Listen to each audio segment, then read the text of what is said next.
किसी भी चीज को बढ़ाने के लिए इस्तेमाल किया जाता है।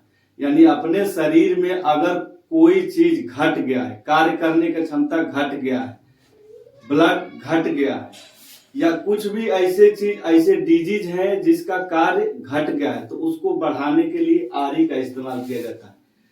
ठीक इसके विपरीत वाई काम करता है। जब ये आरी देने के बाद कोई चीज शरीर में बढ़ाता है तो वाई देने से उसका उल्टा करता है। क्या करेगा? घटाएगा। ये जो है नेगेटिव होता है। जैसे कभी कभी आरी हम दे दी, भाई देवे आरी दे दी, समझ नहीं पाए कि भाई ये रोग कैसा है, आरी दिए, पता अगले दिन या आपको फोन करके बता रहा है कि सर जो आप मेडिसिन दिए थे उससे तो मेरा और बढ़ गया। भाई जो सर्दी के लिए आप दिए थे कि लो ये सर्दी में खा ले, अब वो जैसे आप दिए तो उसका पता चला जो म्यूकस सिक्रेशन है वो बढ़ गया है। तो जैसे ही बढ़ गया है आपको लगा, तो आप तो जानते हैं मेडिसिन का दिए हैं, आरी दिए हैं, बढ़ना नहीं चाहिए लेकिन फिर भी बढ़ गया है, तो उसके बाद अब क्या करना पड़ेगा? तुरंत उसको कम करने के लिए वाई देना पड़ेगा। यानी हमारे शरीर में अगर कोई चीज बढ़ा है, उस बढ़े हुए चीज को घटाना है तो वाई का इस्तेमाल किया। वाई ई येलो इलेक्ट्रिसिटी, जिसको पीली बिजली कहते हैं। जैसे हाई बीपी मतलब बीपी बढ़ा हुआ है, जब बीपी बढ़ा हुआ है तो वाई का इस्तेमाल करेंगे। अगर वहीं आरी का इस्तेमाल कर दीजिएगा तो बढ़े हुए बीपी में अगर आरी दे रहे हैं तो बीपी और बढ़ा देगा। तो फिर आरी कहां इस्तेमाल करेंगे? लो बीपी, जिसका बीपी लो होता है उसके लिए आरी का इस्तेमाल करेंगे। जिसका बीपी हाई होता है उसको घटाने के लिए वाई ई का इस्तेमाल किया जाता है।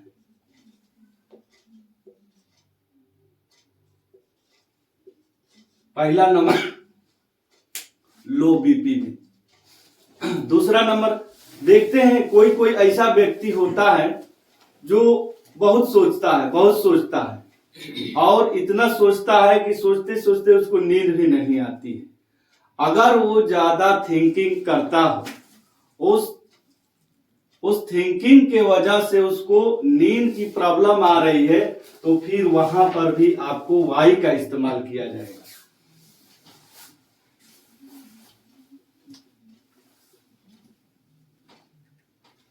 इंसोम्निया, जिसको नींद नहीं आती, ओवर थिंकिंग,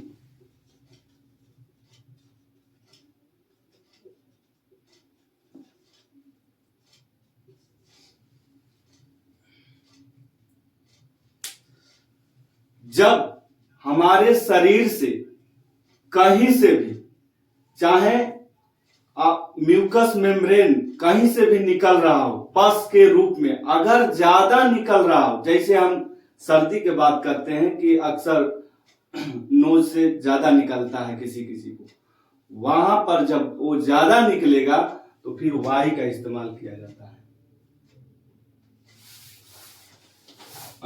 इसको बोलेंगे रनिंग नोज। कफ में जो खांसी होता है ना, लोग खांसते रहते हैं। अगर कफ बना हुआ है और कफ बाहर नहीं निकल पा रहा है, कंटिन्यू खांस रहा है, वाई देने से कफ बाहर निकल जाता है, इसलिए वाई का इस्तेमाल किया जाता है। कफ देखिए, एक तो ड्राई कफ होता है, एक वेट कफ होता है, मतलब एक सूखी खांसी होती है और एक गीली खांसी होती है, और एक तीसरा जो होता है रेटलिंग कफ होती है। रेटलिंग कफ में ये होता है कि आदमी खांसेगा लेकिन बलगम अंदर ही घड़र करेगा, उसी को समझ में आएगा, दूसरे को जल्दी ना समझ में, तो वो बोलेगा कफ है लेकिन अंदर में वो पड़ा हुआ घड़ कर रहा है। या बच्चा अगर सोता है तो रात में पता चलेगा घड़घड़ाहट की आवाज आती है। उस रेटलिंग कप में इस वाई का प्रयोग किया जाएगा। ठीक, ज्यादा अगर खांसी हो किसी भी हालत में आप वाई का इस्तेमाल कर सकते हैं। अब देखिए, वाई इलेक्ट्रिसिटी ब्रेन पर काम करता है, आंख पर भी काम करता है, आरी भी आंख पर काम करता है, वाई भी आंख पर काम करता है। आरी का प्रयोग वहां किया जाता है जहां पर क्या बोला जाता है, एक मायोपिया होता है और एक निकट दृष्टि दोष, एक दूर दृष्टि दोष। जब मायोपिया होगा तो आपको आरी लगाना पड़ेगा, और हाइपरमेट्रोपिया होता है तो वाई।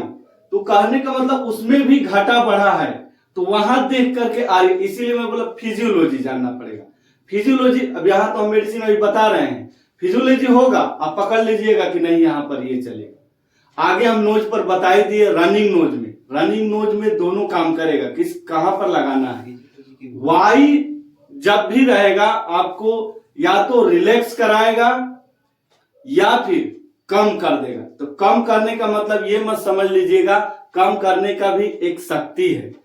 ऐसा ये मेडिसिन को बनाया गया है जो एंजाइम बोला जाता है, कि हमारी जो मेडिसिन है एंजाइम थेरेपी के रूप में काम करता है। एंजाइम का हमारे शरीर में यही काम है कि जो भी ऑर्गन घटा हो या बढ़ा हो उसको एक बैलेंस पर, उस एंजाइम को मालूम है, भले हमें ना मालूम हो, लेकिन उस एंजाइम जो हम डाल रहे हैं उसको मालूम हो कि किस पॉइंट पर लाकर सेट करना है, जो कि आजकल हम पैथोलॉजी लैब के रूप में देखते हैं। आप लोग सीबीसी कराते होंगे, उस सीबीसी में एक लेवल रखा रहता है कि ये इतना होना चाहिए, ये इतना होना चाहिए, उससे ज्यादा हुआ तो प्रॉब्लम, उससे कम हुआ तो प्रॉब्लम। तो भाई वो लैब वाला बना के पहले से रिसर्च करके रखा होगा कि इसके दायरे में होना चाहिए, आपको बीपी इस दायरे में आना चाहिए, बढ़ गया तो प्रॉब्लम, घट गया तो प्रॉब्लम, आप लोग देखबे करते हैं। तो इसी तरीके से एंजाइम को भले हमें ना मालूम हो, लेकिन एंजाइम को पता है कि जिस काम के लिए हमको भेजा गया है वहां पर प्रॉब्लम हुआ है। इसीलिए बोला गया है कि बाय द वे किसी को सर्दी ना है, रनिंग नोज ना है, उसको आप मेडिसिन दे दिए तो क्या मतलब, क्या करेगा, जब हाई नहीं है प्रॉब्लम तो क्या करेगा, एंजाइम जा करके देखेगा वहां पर जहां पर कमेंट देकर भेजा गया है, वहां पर चेक होगा उसके माध्यम से क्या वाकई में यहां घाटा बढ़ा हुआ है। तो पता चला कि नो, जब नहीं कुछ घाटा बढ़ा तो एंजाइम सेम न्यूट्रिशन के रूप में काम करके और शरीर से बाहर निकल जाता है। इसलिए हमारा मेडिसिन का कोई साइड इफेक्ट नहीं है। आप चाहे बच्चे को दे या बूढ़े को दे, जिस किसी को भी मेडिसिन दे, रोग अवस्था में या विदाउट रोग की अवस्था में, ऐसा कुछ भी नहीं है कि कोई साइड इफेक्ट पड़ता है। कारण एंजाइम है कि एंजाइम हमारे शरीर को बैलेंस करता है। हमारी पूरी मेडिसिन सिर्फ शरीर को बैलेंस करता है, न इससे आगे जाएगा, न किसी चीज को पीछे कर सकता है। कोई चीज बढ़ा हुआ है, बाय द वे हम दे रहे हैं उसको घटाने के लिए वाई दे रहे हैं, वाई दे, क्या ऐसा महीना 2 महीना 6 महीना खिलाए कि घटा करके नीचे ला देगा ना, ऐसा कुछ भी नहीं बात। घटा के एक स्तर तक ला देगा, पेशेंट खुद ब खुद आके बोल देगा कि सर तो अब हमें तो कोई जरूरत नहीं है, हम तो नॉर्मल अवस्था में है, ऐसा अब कुछ भी नहीं हो रहा है जैसे पहले हो रहा था। तो और 1 महीना दवाई चला करके उसको बंद कर दिया जाता है। हमारा वाई है। लीवर भी काम ज्यादा करता है। लीवर का काम अगर बढ़ गया हो तो वहां पर वाई का इस्तेमाल करेंगे। ऐसा ही लंग्स का भी कार्य बढ़ गया हो, स्प्लीन का भी कार्य बढ़ गया हो, इंटेस्टाइन का कार्य बढ़ गया हो, किडनी का कार्य बढ़ गया हो, ठीक, और भी जितने शरीर में है ऑर्गन, उसका अगर कार्य करने का शक्ति बढ़ गया हो, वो डिजीज के रूप में सामने आ रहा हो, वो पता ये चलेगा, बोलने से ही पता चलेगा। इसलिए डॉक्टरी 2 तरीके से, एक तो डॉक्टरी साइंस है, ठीक है, लेकिन पहले जब डॉक्टर हो गए हैं, अब क्लिनिक में बैठ गए हैं, पहले आर्ट है उसके बाद साइंस है। क्योंकि कोई भी पेशेंट आपको साइंस के रूप में आके नहीं बताएगा, वो आर्ट के रूप में आपको बताएगा। उस आर्ट से आपको पता चलना है कि बोल रहा है हमको छाती में बड़ा भारी लग रहा है। अब तो उसको क्या पता है, वो तो वही बोल दिया कि छाती में भारी लगा, आपको समझिए छाती में भारी क्यों लग रहा है। आप उस आर्ट को समझना है और उसको साइंस में कन्वर्ट करना है, और उस साइंस में कन्वर्ट करके फिर आपको मेडिसिन खोज करके देना है। इसलिए डॉक्टर अगर हैं तो आपको आर्ट भी आना जरूरी है कि हम केस लें तो किस आधार पर, और उसके बाद साइंस तो आप पढ़ के आए हैं, उस आर्ट को साइंस में अगर कन्वर्ट कर दीजिएगा तो मेडिसिन आपके पास अवेलेबल है, आप दे सकते हैं।